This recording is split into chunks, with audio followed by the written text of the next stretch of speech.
Em nome do Pai, do Filho e do Espírito Santo. Amém. Ave Maria, cheia de graça, o Senhor é convosco. Bendita sois vós entre as mulheres, bendito é o fruto do vosso ventre, Jesus. Santa Maria, Mãe de Deus, rogai por nós, pecadores, agora e na hora de nossa morte. Amém. Em nome do Pai, do Filho e do Espírito Santo.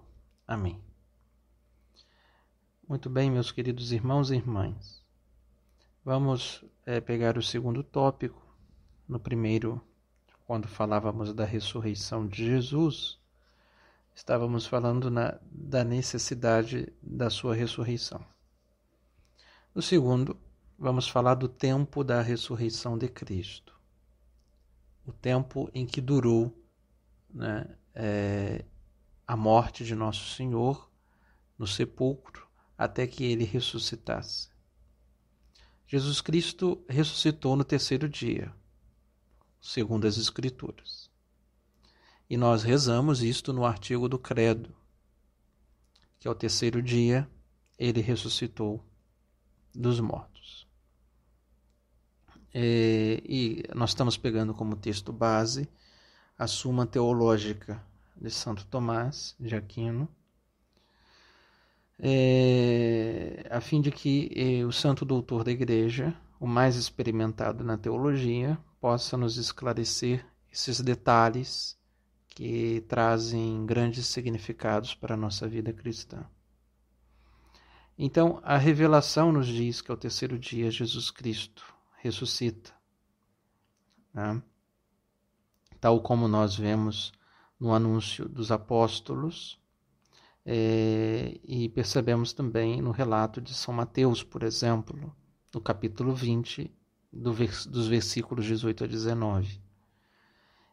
Eis que estamos subindo para Jerusalém, e o Filho do Homem será entregue aos sumos sacerdotes e aos escribas. Eles o condenarão à morte e o entregarão aos pagãos, para zombarem dele, açoitá-lo e crucificá-lo. Mas no terceiro dia ressuscitará.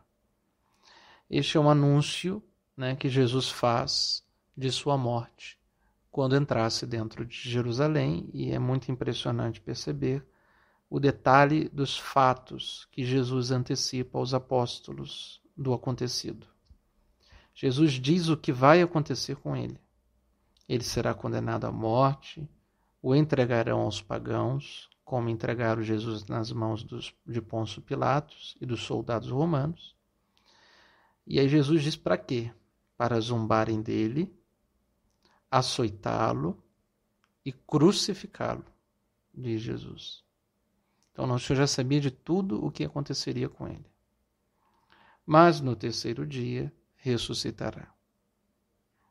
Apesar de ser tratado como um homem vil, no terceiro dia ele demonstrará todo o seu poder. Então, o cumprimento dessa profecia divina, ela é expressamente declarado no Evangelho. Nós percebemos isso em outros episódios das Escrituras, e também no símbolo da fé católica. Muito bem, Santo Tomás raciocina sobre a conveniência de Cristo ter ressuscitado depois de 3 dias. Isso significa que, depois dele permanecer na sepultura por um período de tempo razoável, não muito curto e nem muito longo, isso era necessário para que não se levantasse imediatamente após a sua morte alguma desconfiança, de que ele não teria morrido de verdade. É o que diz São Tomás. E sua ressurreição tivesse sido adiada por muito tempo, seu triunfo sobre a morte não pareceria tão radiante. Então teria esse duplo sentido dele ter ressuscitado ao terceiro dia. Porque, em primeiro lugar, se fosse rápido demais, eles teriam desconfiado que Jesus não teria morrido. E se fosse longo demais, não teria sido tão triunfal. Não teria manifestado assim a grandiosidade do seu poder. Foi muito conveniente, portanto, que Cristo ele permanecesse na tumba pelo tempo necessário para evitar os dois inconvenientes. Isto é, cerca de 3 dias, como lemos no Evangelho. Então, até mesmo nos 3 dias que Jesus esteve sepultado, assim foi conveniente, né, para que nenhuma afirmação ou outra fosse levantada. Aqui, meus irmãos, nessa explicação de Santo Tomás, nós percebemos a perfeição de todos os atos na humanidade de Cristo, né? Como que Deus pensou em todo o tempo na fragilidade humana, né? Ou seja, em detalhes bem pequenos, percebem? Ele não ficou tempo demais no túmulo, pensando mesmo nessa desconfiança, e a gente percebe que a desconfiança da ressurreição de Jesus, ela não era apenas uma desconfiança dos fariseus, que eram céticos acerca desta possibilidade. Nós percebemos esta fraqueza de fé, inclusive nos discípulos do próprio Cristo, que depois tiveram de ser confirmados pela própria aparição de Jesus, e mesmo assim, algumas vezes estavam meio desconfiados de estarem vendo um fantasma. E Jesus, para mostrar que não era um fantasma, pegou um peixe para comer, e para eles verem que era mesmo o corpo dele que estava lá. Certo? Como Tomé, Jesus mostrou as suas chagas. Então, nós percebemos que a revelação, Nosso Senhor pensou em todas as coisas, né? Então, com isto, era difícil eles afirmarem que outro teria ressuscitado Jesus, se fosse mais de dias lá dentro do túmulo. Alguém apareceu lá e o ressuscitou. Mas como foi muito rápido esta ressurreição, porque foi dentro de 3 dias, não dava para supor que alguém tivesse aparecido lá para ressuscitá-lo. E, ao mesmo tempo, nós percebemos que ele demonstra, sim, o seu poder.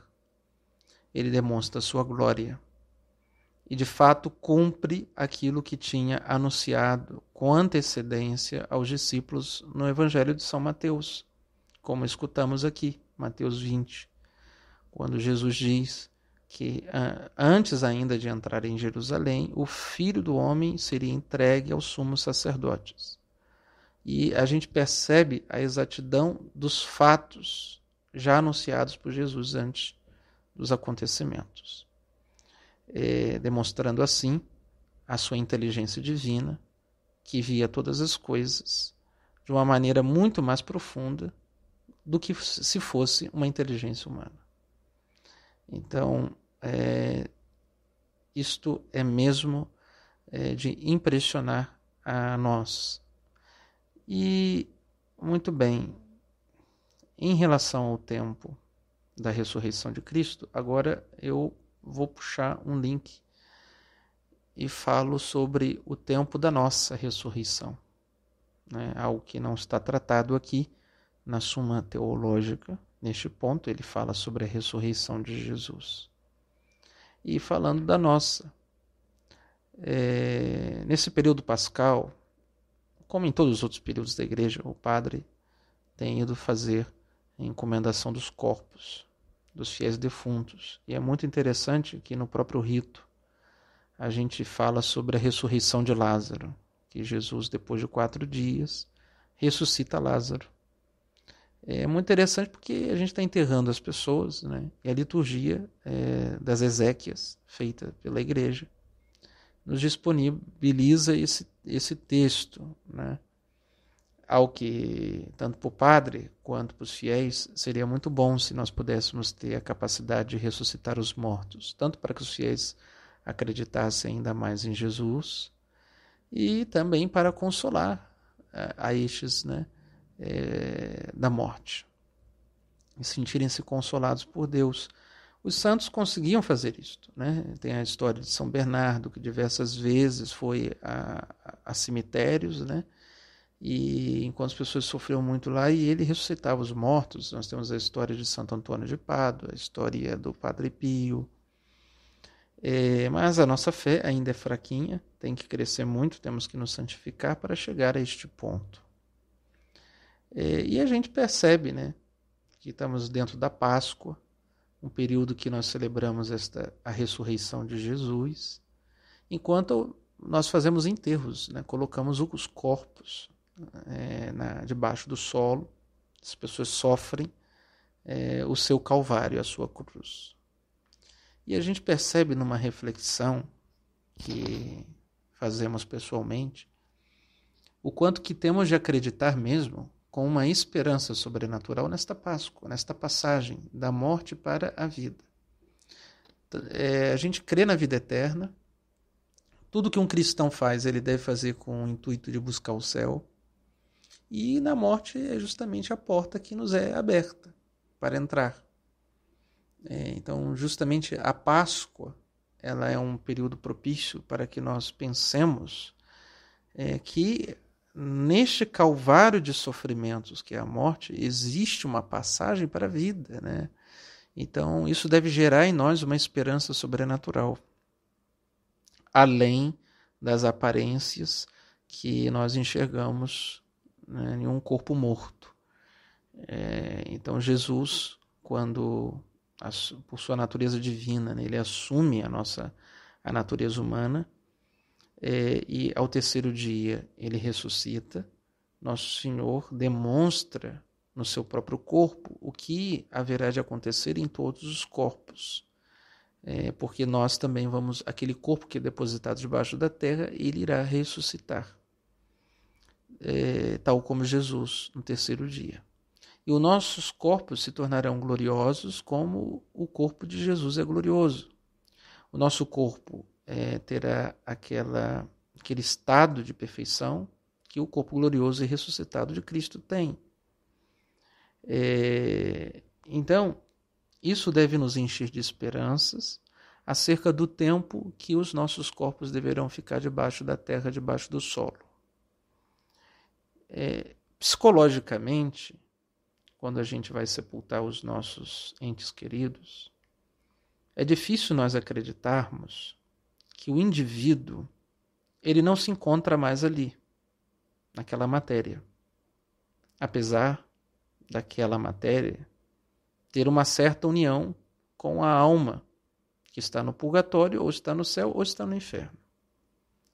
Porque nós somos um composto, e o corpo foi feito para a alma, e esse tipo de alma foi feito para o corpo. Por isso São Tomás vai dizer que os santos, eles gozam da glória de Deus no paraíso, mas ainda de forma imperfeita e incompleta. Por que incompleta? Porque eles chegarão à perfeição e à plenitude desse amor que gozam com as suas almas, quando o corpo participar dessa glória, que infelizmente está privado pela deteriorização causada aqui nesta vida, pela corrupção, comido pelos vermes. Alguns santos, de maneira extraordinária, Deus conservou seus corpos intactos.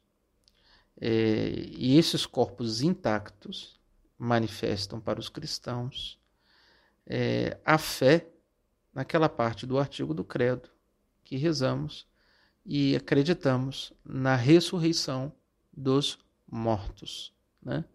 Então nós cremos que os mortos ressuscitarão dos seus sepulcros, eles serão abertos, e aqueles corpos, eles assumirão novamente vida e jovialidade. Ninguém vai ressuscitar idoso. São Tomás acredita que as pessoas vão ressuscitar aos 33 anos, que era a idade que Nosso Senhor morreu, manifestando assim a idade da perfeição. Isto muito pode nos ajudar até encarar o sofrimento da morte, quando estamos sepultando os nossos, a fim de encarar que de fato a pessoa ela se encontra em um outro lugar e não lá naquela caixa que é o sepulcro, e nem ali debaixo da terra, porque estas imagens elas muito nos impressionam. Nós não estamos preparados A gente que levava nosso papai, nossa mamãe, os nossos amigos, irmãos, levava essas pessoas conosco, nós víamos eles falarem conosco, né? E de repente voltar para casa sem eles. Isso é uma experiência muito dolorosa, que pode mesmo e machuca mesmo o nosso interior. Aquela pessoa cheia de vida, de desejos, de projetos, e de repente ela desaparece da nossa frente. Então, a única forma da gente se preparar para a morte, meus irmãos, é ter os olhos fixos na eternidade, no céu. Não tem outra maneira. Acreditar na Páscoa, acreditar na ressurreição e crer que aquele corpo ele vai ser comido pelos vermes, mas ele vai ressuscitar. Ele vai se levantar daquele túmulo como Jesus se levantou. Nós temos que acreditar nisto, e isto nos consola também, de crer nesta verdade. Mas é crer justamente por um ato de fé, não numa evidência. Porque a evidência é que nós estamos percebendo, nós estamos vendo o corpo dentro do sepulcro. Mas a fé, ela ultrapassa a evidência. Por isso que os céticos, por não ter a fé e a confiança na autoridade de quem fala, Deus, não conseguem acreditar nestas coisas.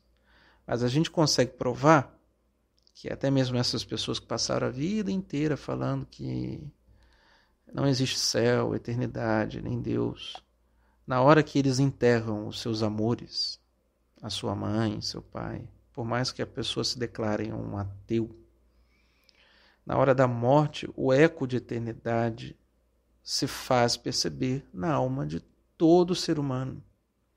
Porque o desejo daquele homem que se dizia ateu, que acreditava que a vida era só esta, o desejo quando ele está sepultando a sua mãe é que ela nunca conhecesse a morte.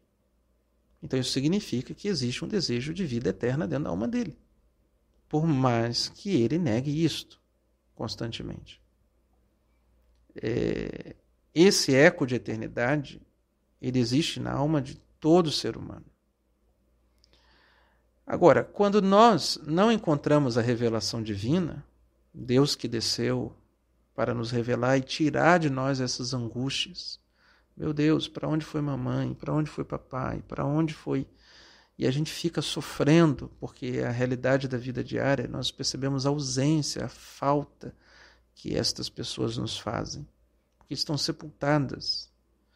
E a maneira da gente ultrapassar o limiar da morte para a vida, e não é esta vida que a gente está acostumado a ver, biológica, de comer, de dormir. Nós estamos falando de uma vida que é muito mais intensa do que esta, que é a vida espiritual. Aí nós entramos no centro do que nós gostaríamos de dizer. Que se nós não tivermos vida espiritual, será difícil crermos nesta outra vida que professamos com os nossos lábios. Todos os domingos a pessoa vai lá na missa e diz: eu creio na vida eterna. Então assim, a gente precisa resgatar a nossa vida interior. Nós precisamos resgatar a nossa vida de fé. E quando nós estamos falando desse resgate, nas catequeses que no Spotify, você tem aí um arsenal de pessoas hoje em dia na internet dando catequese para tudo quanto é lado, bons livros. Esta é uma maneira da gente começar a gerar consciência do que de fato é a fé, do que de fato é crer. Então, em primeiro lugar, o que a gente tem que sair é da ignorância. Nós temos que começar a estudar, temos que começar a ler, temos que começar a conhecer. Não apenas olhar as Sagradas Escrituras, as páginas da Bíblia, com um olhar muito naturalista, simplório.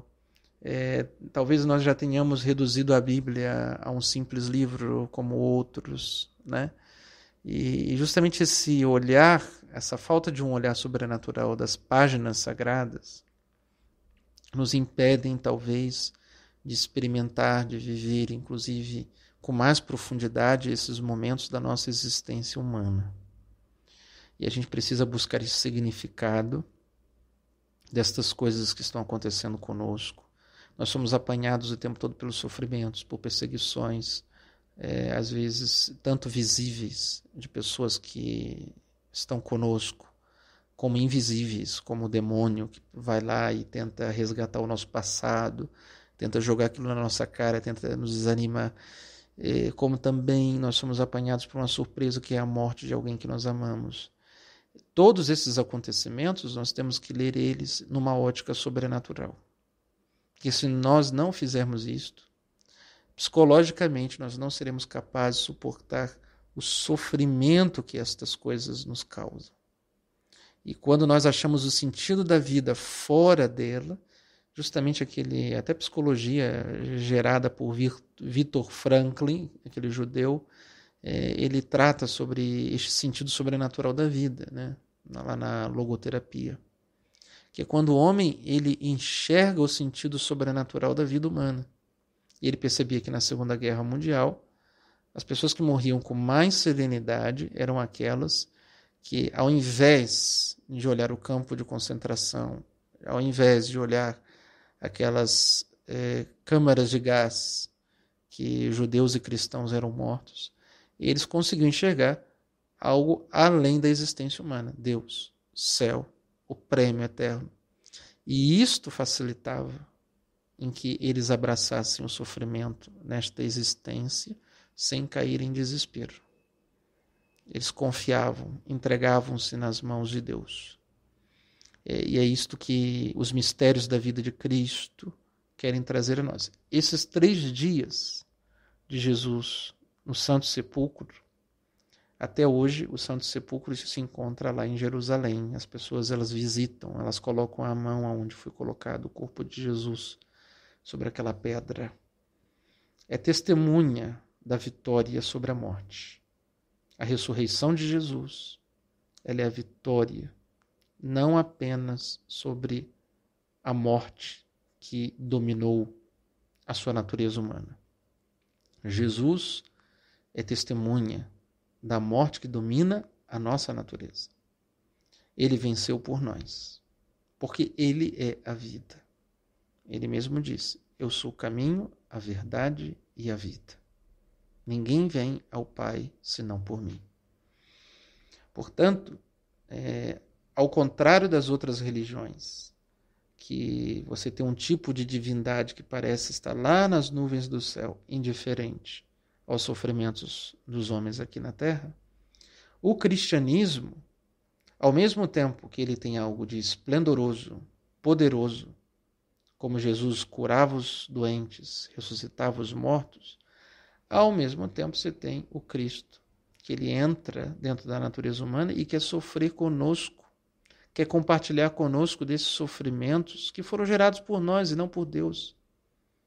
Não foi Deus que inventou o sofrimento, mas fomos nós quando desobedecemos a ele lá no paraíso. Adão e Eva escolheu, os nossos pais escolheram por nós. E a gente traz essa herança desde quando nós nascemos. Uma desgraça que quem conquistou para nós foram Adão e Eva. Agora, na sua extrema caridade, no seu extremo amor, nosso Senhor desce do céu, ele entra na natureza humana e quer compartilhar conosco dessa experiência de sofrimento. E ele assim está elevando o sofrimento humano a uma dimensão que nós chamamos de redenção.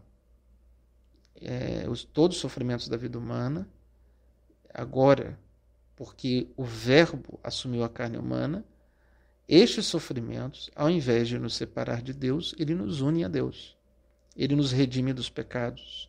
Ele gera em nós não mais desespero, mas esperança.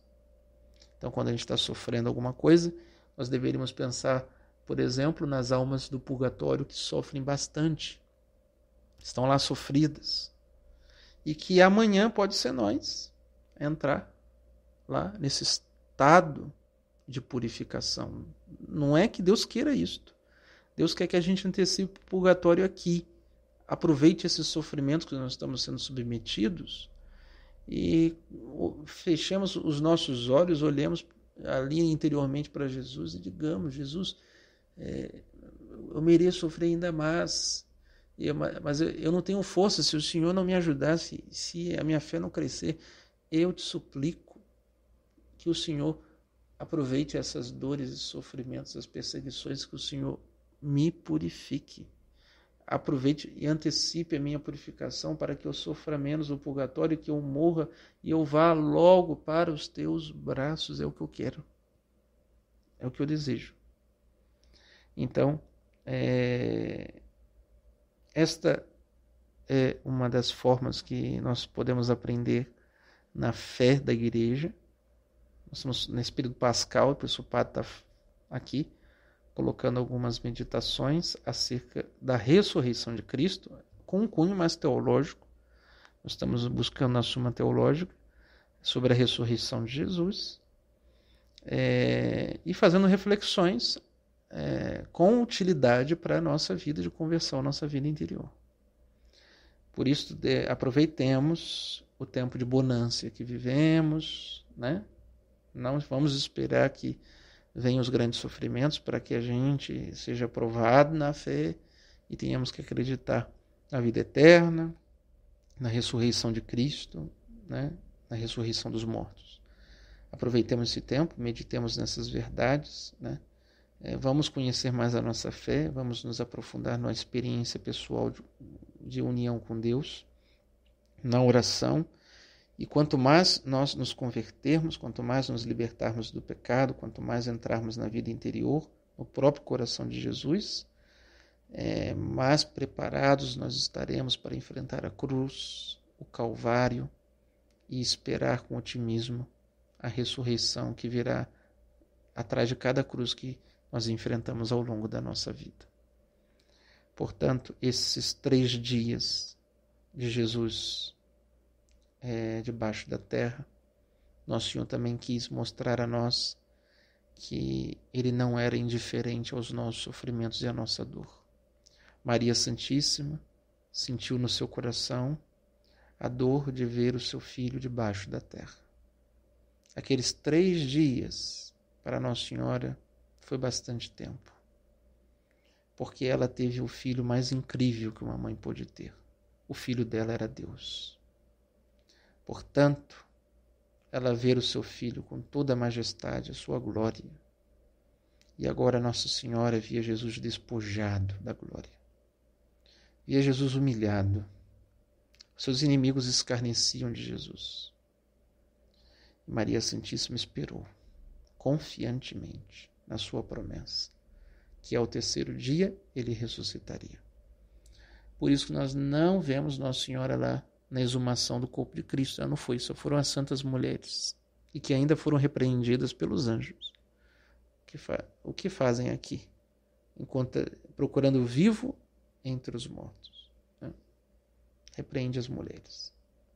Deviam ter fé, acreditar que Jesus não estava mais lá no sepulcro. Por isso que Maria Santíssima não vai, porque ela espera a Jesus ressuscitado. Grande a sua fé. Mas foi difícil. Nossa Senhora participou da experiência daqueles que sepultam os seus entes queridos. Então, o Deus cristão é este que entra, é o único e verdadeiro Deus, não que haja outro Deus. Mas ele entra dentro da natureza humana e mostra por caridade, por amor, por benevolência, que ele está unido a nós quando nós sofremos. Quando nós estamos enterrando os nossos, chorando, ele está chorando conosco, como ele chorou a morte de seu amigo Lázaro. Com aquelas lágrimas, Jesus queria mostrar a nós que ele não é indiferente aos padecimentos de nossa humanidade, pois ele mesmo a assumiu, ele mesmo sofreu, ele mesmo foi desprezado, ele mesmo foi abandonado, e até mesmo para ser sepultado, nenhum sepulcro tinha para enterrar o seu corpo. Alguém teve de doar uma sepultura para Jesus. Assim, Nosso Senhor quer nos dizer que Ele está conosco quando sofremos. Está a nos consolar. Que esta Páscoa possa servir de grande consolação para aqueles que sepultam os seus entes queridos, acreditando que, tal como no terceiro dia, ele ressuscitou, os nossos amores que foram colocados debaixo da terra, um dia voltarão a se levantar daquelas sepulturas. Pois o grão de trigo, para viver e dar fruto, é preciso que ele antes morra debaixo do solo. Aqueles corpos são colocados como um grão de trigo, que morrem e agora a alma desabrocha. Tal como a semente, ela se rompe e uma outra vida surge de dentro da semente, como uma árvore. Assim a alma, ela voa para o paraíso. E agora ela dará abundantes frutos de tudo que esta semente, ao longo da vida, foi sofrendo, padecendo, foi passando por transformações. E agora se tornará uma árvore frondosa, que vai gerar frutos de conversão nas famílias, em tantos lugares. Pois lá no céu, ou mesmo no purgatório, estarão pedindo por cada um de nós aqui, nesta terra.